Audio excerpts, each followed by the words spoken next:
Welcome to another episode of Cooking with Kids. I have Clifford with me today and Sebastian on camera. Clifford, tell them what we're making today. So we're going to be making banana bread.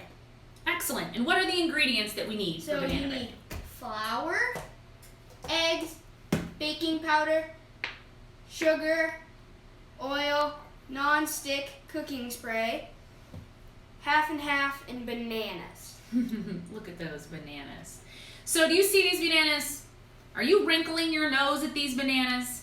These are super ripe bananas. We had 4 of them.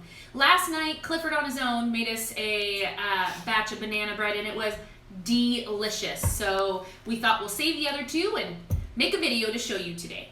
So I'm going to show you these bananas. They look done. They look like you could throw them in the trash. Yeah. But when you peel them, they are bright yellow on the inside, and when they're ripe like this, they're sweeter. And so they're perfect for banana bread. perfect for banana bread.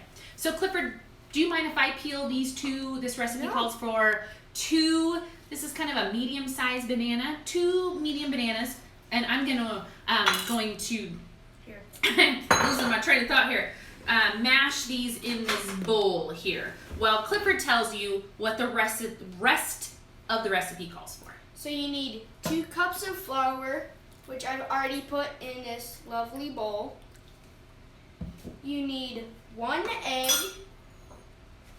I think it's 1 tablespoon of baking powder, half a cup of sugar, teaspoon,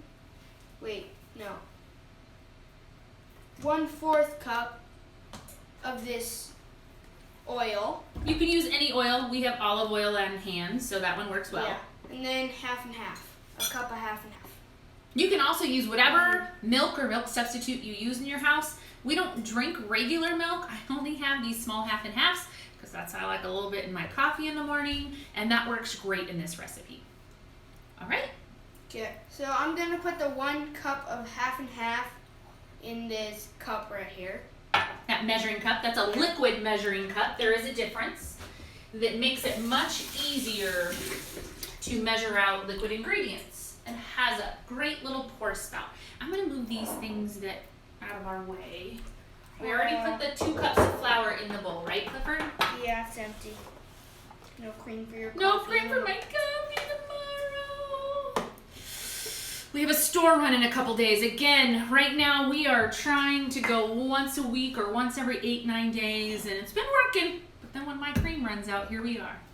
So you already have he has 2 cups of flour. And then the 1 cup of milk. Put it in with the flour. While he's doing all that, I have peeled these 2 beautiful bananas, and they smell so good and sweet, and I'm just mashing them with a fork. That's my job right now. And then take your sugar, and then I have this half cup measuring cup. There's a difference. I mean, the spoons are smaller and the cups are bigger, but they look the same in our house. So then just fill it so it's not heaping over it, just about like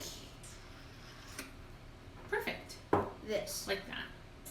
If you can't see that it's not quite to the top, it's not level, it's a little bit below the line, but it's sugar. And if these are this ripe, we probably could do half the amount of sugar. Probably still tastes great. Yeah. You can probably do without sugar with 2 Yeah, super ripe and then bananas. put that in with your mixture. Then take your baking powder and do your 1 tablespoon, very different from the teaspoon. Ooh, yeah. Is the tablespoon the bigger one or the small one? Bigger one. Tables. So take your 1 tablespoon of baking powder.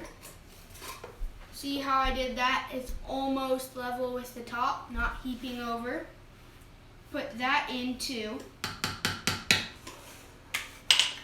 And then take your 1/4 cup of your oil and put it in your measuring cup.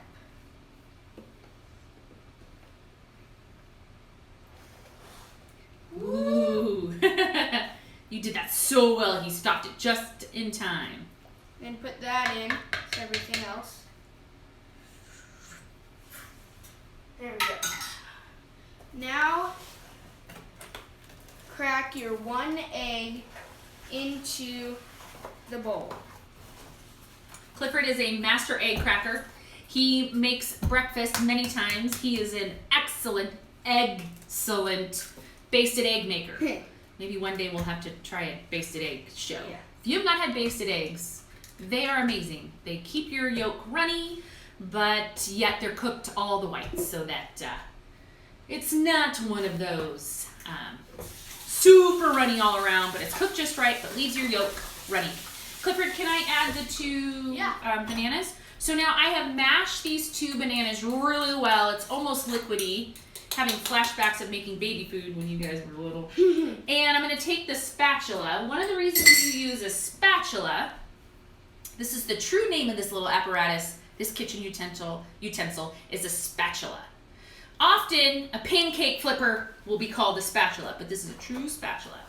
And the cool thing about this is it's going to get all of the banana off the side of the bowl to where it looks like the bowl is clean. There's no banana left because you want all that banana in this bowl.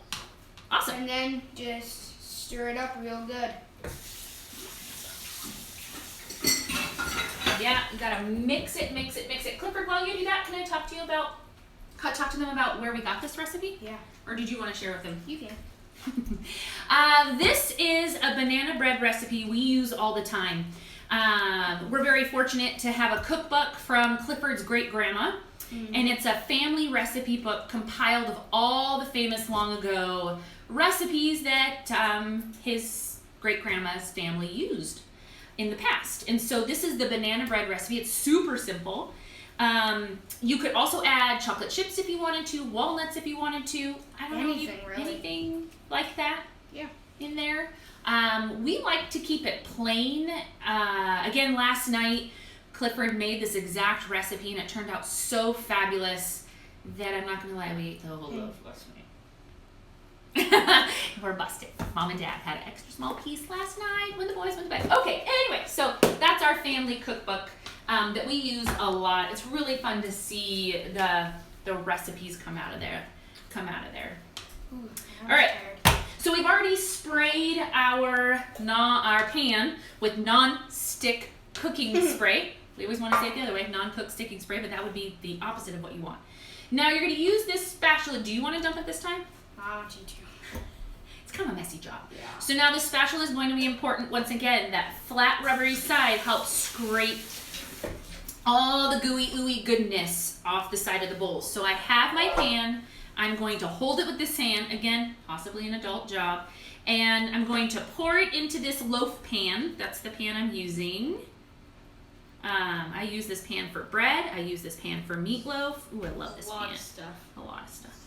So now I just want to make sure I am getting all that ooey goodness, and as it's going into the pan, it's just filling out.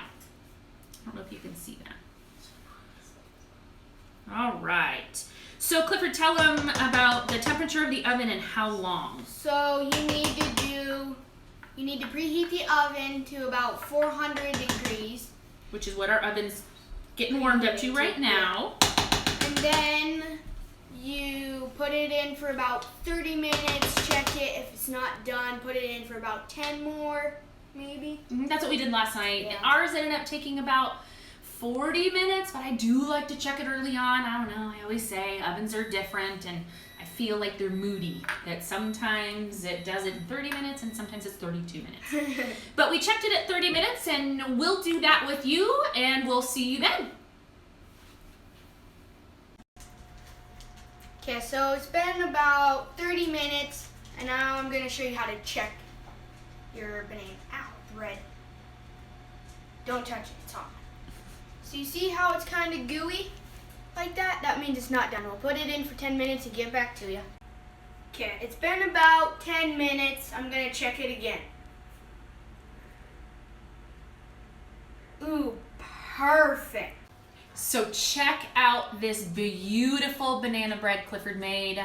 Oh my goodness, we're gonna let it cool because it's super hot and enjoy a slice later.